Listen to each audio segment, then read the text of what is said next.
شبت از شب سیاتر شد هراتم، شبت از شب سیاتر شد هراتم، دو چشمم از غمت تر شد هراتم. کجای بغض تاریخم را بگویم، کجای بغض تاریخم را بگویم، که شمت تا ابد پر شد هراتم.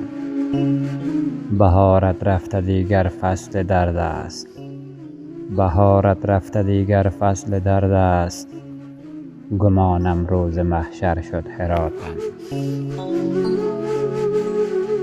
به هر سو لاله در خون غلتید، به هر سو لاله در خون غلتید، ز خونت این کویرتر شد هراتم.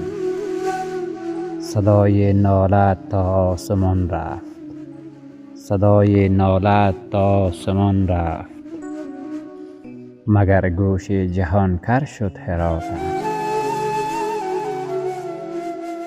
مگر از بغض پنهانت کسی گفت، مگر از بغض پنهانت کسی گفت، مگر چشم جهان تر شد هراتم.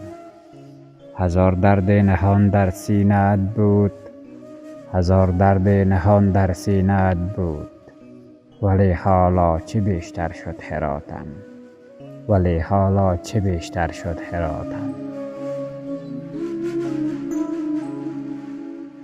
بمیرم شهر زیبایم که امروز، بمیرم شهر زیبایم که امروز، خزان آمد بهار سر شد هراتم، خزان آمد بهار سر شد هراتم. شبت از شب سیاتر شد هراتم.